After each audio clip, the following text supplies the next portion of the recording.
DJay Pro has an amazing built-in sampler, and in this short video, I'm going to show you everything you need to know about the sampler in DJay Pro. So this is the dedicated sampler mode in the software. If you press the middle button and then you go down here to modes, you have all of these different modes. That's how they were able to fit so many amazing features. So I'm just going to show you in this mode, but I don't recommend using this mode. I'll show you which one I do recommend using. Here we have access to all of our samples. To use a sample, you just press it.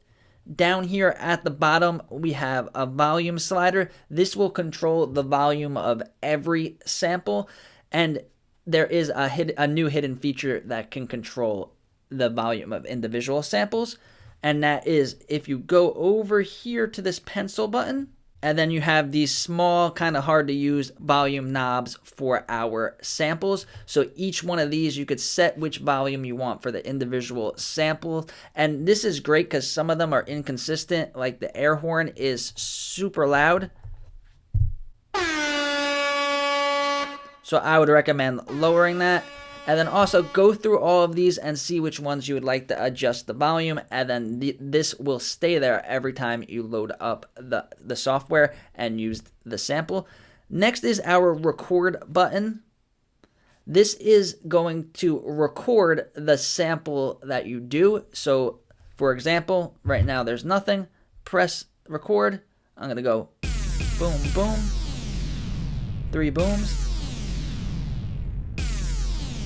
And then it's going to stay there.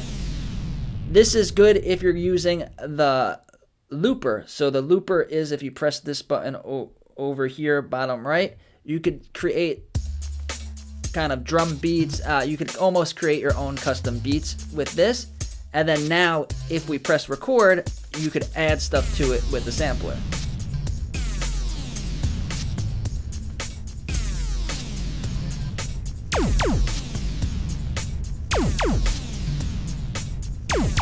And then if you want to delete it, there is an X and you can delete it. Also, if you press the record off, it's going to stop. But then when you press record again, it's going to play the previous one. So it'll save what you did even if you don't have the record button in. And then a cool feature is this button will give you a metronome so you can be on beat. So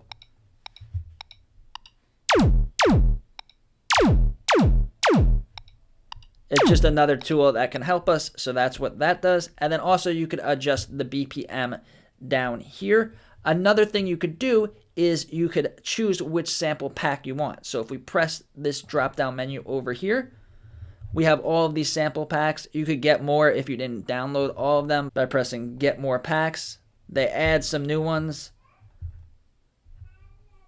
periodically. So check it out, download them. And again, I recommend going through all of these samples and all of these sample packs and seeing which one will work for your style of DJing. So right now we are in DJ sound effects. Now you're not stuck with these sample packs. So let's say you like a couple different samples from different packs. You could press the pencil button here. Now let's say we didn't want spaceship. We press the 3 dots. And then now we could go to sample packs and we could get a sample from dub. So let's say we wanted chord 1, press that, and then that is going to be there. So you could customize which sample you want for which button. And on some controllers, some of the buttons are easier to use or just like where your finger is going to be when you're DJing. So that is very helpful. Now, another thing we could do is we could add our own samples. So same thing, we press the 3 dots and we go to My Samples. So this is where you're going to see the samples that you have. So I recorded a scratch. Oh yeah. Oh yeah. So now if you want to create your own sample, what you're going to do is press the 3 dots and then you could choose deck 1 or deck 2. I'm going to do deck 2. And then now you're going to hold it in for the amount of time you want the sample to be, and then it's going to be here. So any song that you any song that's not from a streaming service that you load up into a deck, you could create samples from. You can't create samples from streaming service songs because of copyright issues.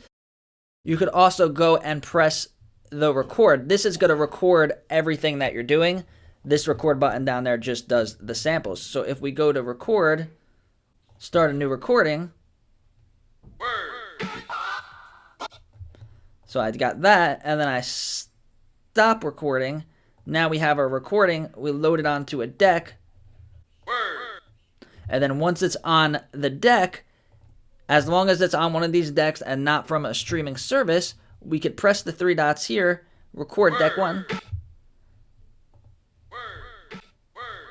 And I have words. So you could get really creative with this. You could use other softwares like a BandLab and record your voice, or just in a voice memo, and then you could have your actual voice as one of the samples. So that is the dedicated looper and sampler view mode. And like I said, it's not the best way to use this. The best way is going to be in pro mode, but I just want to show you in classic mode. When you're in classic mode, if you press this button here with the boxes, then you get a more limited view of your sampler. You don't get to see all of them, and it's kind of harder to use. So I don't recommend using it in classic mode unless you're using it for scratching. So here I'm going to do a scratch. So you could use the samples to kind of spice up your scratching, and classic mode is the best mode for scratching. But I would recommend using the sampler and looper in pro mode. So here we are in pro mode. We have our waveforms. We have the most features at the same time, which is very important for DJing. And then now if we press these boxes here, you might be in the looper, but you could switch over to the sampler. And now you get access to everything that you had access to in the looper sampler view mode.